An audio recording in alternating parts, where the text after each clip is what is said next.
Salut à tous, Kwame Sport. J'espère que vous allez bien, peu importe l'heure et l'endroit où vous regardez cette vidéo. Avant de commencer, cliquez sur like, abonnez-vous et activez la cloche de façon à être tenu au courant quand je posterai de nouvelles vidéos. Je sais, je me répète, mais malheureusement la France n'est pas un pays de la boxe anglaise.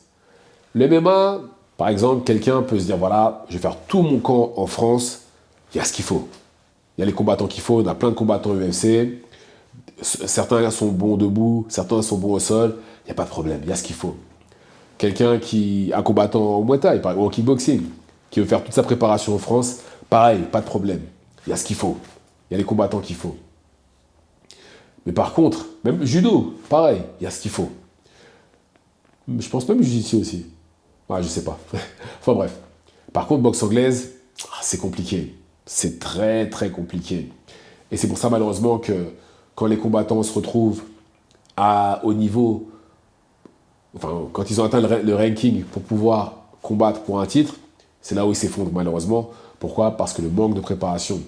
Pas le manque de préparation parce qu'ils n'étaient pas prêts, ils n'ont pas été sérieux ou quoi que ce soit, non. Rien à voir. Ils ont été sérieux. C'est juste que il n'y avait pas ce qu'il fallait à la maison, malheureusement. Parce que tout le monde ne peut pas s'offrir justement une préparation, que ce soit en Angleterre, aux États-Unis, ou voire même dans un pays comme Cuba par exemple, ou même le Mexique. Tout le monde, tous les combattants ne peuvent pas le faire. Et malheureusement, c'est ce qui fait que ça coince. Hein. Mais, pour ceux qui peuvent le faire, c'est une excellente chose.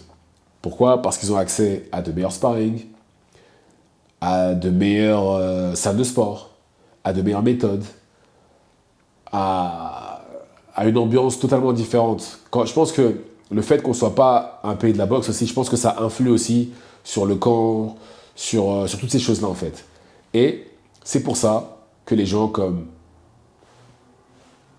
bien entendu, notre combattant en super middleweight préféré, Christian Billy, a très bien fait après les JO de partir au Canada. Même si je pense que les États-Unis auraient été un meilleur choix parce que les Américains ne regardent toujours pas dans sa direction.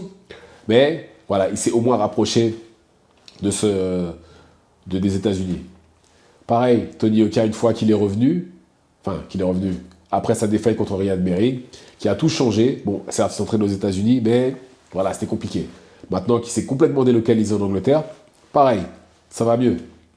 Et là, il y a Bakary Samake qui, lui, encore en train de monter, en train justement de se former, lui, va souvent faire des sparring aux États-Unis. Et c'est très bien d'ailleurs. Et là, comme j'ai dit, on assiste, je ne sais pas si on assiste à une renaissance ou quoi que ce soit, mais Billy a signé chez Top Rank, Tony Oka a signé chez Queensberry en Angleterre, et enfin, Bakary Samake vient de signer chez Top Rank. C'est là où je me dis peut-être que Top Rank veut vraiment être international, parce que signer deux Français comme ça cache quelque chose. Sachant qu'on n'est pas un pays de la boxe, c'est que vraiment il cherche quelque chose de particulier. Ça se trouve, grâce à Bob Arum et le fait qu'on ait des Français signés chez Top Rank, ça va ouvrir des portes et ça va peut-être même faire monter le niveau de la France en boxe tout court. Qui sait?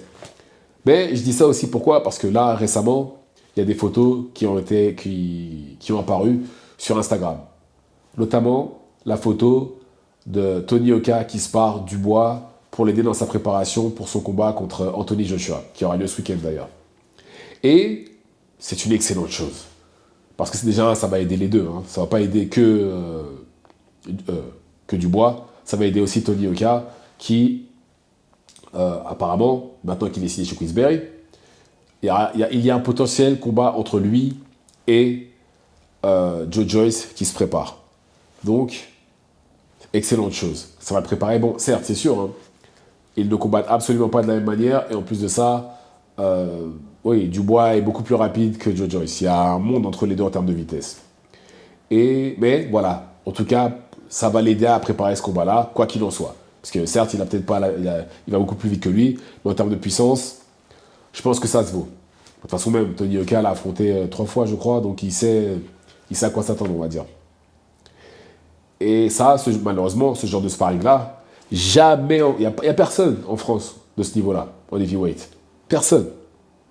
Personne ne peut lui offrir cette qualité-là de sparring en France. Personne. Personne. Ça, Et pareil pour sa préparation. C'est excellent aussi. Excellent préparation. Justement, le fait qu'il soit maintenant en Angleterre, ça l'aide pour ce genre de choses-là. En France, je ne vois pas qui aurait pu l'aider pour préparer un combat contre Joe Joyce. Je ne vois pas. Donc, encore une fois, pour lui, excellent choix d'être parti habiter en Angleterre et de s'entraîner là-bas et de combattre là-bas. Je pense qu'il combattra en France dans très longtemps. Je pense que le contrat de Canal+, ça se trouve, il a même déchiré. Et Bakary Samaké, pareil, lui aussi, il y a des photos de sparring qu'il y a sur Instagram.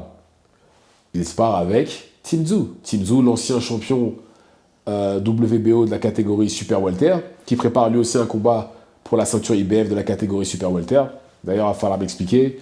Il sort d'une défaite, mais il a directement un title shot. Enfin bref. Bizarrement, c'est que ceux qui sont chez PBC qui ont droit à ce genre de privilège-là. Enfin bref. Mais voilà, il va combattre, il aide à sa préparation pour ce genre de combat-là. Et Bakary Samaké, qui lui n'a que 21 ans et est encore en phase d'apprentissage et de formation, etc., c'est parfait pour lui aussi. Parce que justement, en se parant quelqu'un comme Tim Tszyu, il ne peut que apprendre. Il peut que apprendre. Et c'est très très bien. Et il a besoin de ça pour ses futurs adversaires. D'ailleurs, Bakary Samaké combat le 22 novembre prochain. Ça l'aide aussi à sa préparation. Nickel. C'est parfait. Et pourvu que ça marche pour lui. Mais, je dis tout ça parce que je pense que certains combattants auraient pu signer chez les Américains ou même avoir ce genre de sparring-là s'ils avaient pris l'initiative de partir de la France. Je comprends, hein, ça ne doit pas être facile. Hein. Il y a tout ici. Il y a la famille, la France c'est la maison, il y a tout. Il y a le confort, il y a ce confort-là, etc. Je comprends tout à fait. Je comprends pourquoi la plupart des gens préfèrent rester ici. Ça a un sens. Je comprends tout à fait. Mais je pense que dans certains cas, pendant quelques temps, il va falloir mettre son confort de côté et aller aller là où ça peut aider sa carrière. Notamment en Angleterre, l'Angleterre qui est à peut-être quoi, 2 heures de Paris en train, Londres du moins. Donc je pense que c'est nécessaire à un certain moment justement de prendre en considération ce genre de choses-là. Il faut pouvoir bouger, il faut bouger pour pouvoir s'élever. Être dans sa zone de confort, on n'accomplit rien, absolument rien. Il faut se mettre dans le mal des fois. Et c'est justement une chose que Khabib avait dit à Cyril Gane. Viens chez nous, Daghestan, viens, 6 mois, 1 an, on va t'entraîner à la lutte, tu verras, tu reviendras, tu seras invincible. Et très franchement, je le crois. Je suis quasiment certain que si Cyril Gane avait pris l'initiative d'aller au Daghestan pour la lutte, il serait revenu invincible en France. Sachant qu'en striking, il y en a très peu qui partent. Je sais même pas, c'est très sûrement le meilleur striker à l'UFC dans sa catégorie, Cyril Gane. Il y a de grandes chances que ce soit lui. Tu voulais rajouter la lutte, que les Dagestanais lui auraient appris, invincible, personne ne parle avec lui. Mais voilà, Cyril Gane a fait le choix de rester en France, parce qu'il a son confort, parce qu'il a tout ça. Et je comprends tout à fait, encore une fois, hein. C'est pas facile de partir dans un autre pays, et encore plus dans un pays, enfin, oui, comme la Russie, par exemple. Ça doit encore être moins facile là où on ne parle pas la langue, c'est une culture totalement différente de la culture occidentale, etc. Donc, je peux comprendre que le choix de Cyril Gane de rester en France. Mais voilà, les résultats auraient été juste magnifiques s'il l'avait fait. Mais je comprends.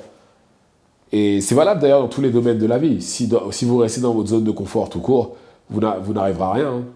Même moi, là, je vous parle, vous me voyez devant la caméra, je sors de ma zone de confort pour faire ça aussi. J'ai pas l'habitude de parler devant les gens comme ça aussi. Mais voilà. Petit à petit, ça vient. Je pense que je fais de mieux en mieux à chaque fois. Mais voilà, là, je suis hors de ma zone de confort. Et quand ce sera ma zone de confort, justement, me retrouver devant la caméra comme ça et parler comme je suis en train de le faire, je pense que je chercherai autre chose pour sortir de ma zone de confort. Il faut toujours chercher de nouveaux défis. Mais en l'occurrence, pour les boxeurs, c'est vraiment nécessaire. C'est vraiment nécessaire.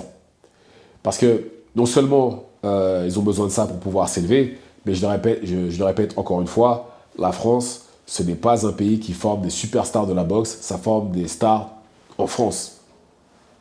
Malheureusement. Parce que, si vous regardez bien, c'est rare les défaites des Français ici en France. C'est rare. C'est rare. C'est très très rare les défaites des Français en France. Et justement,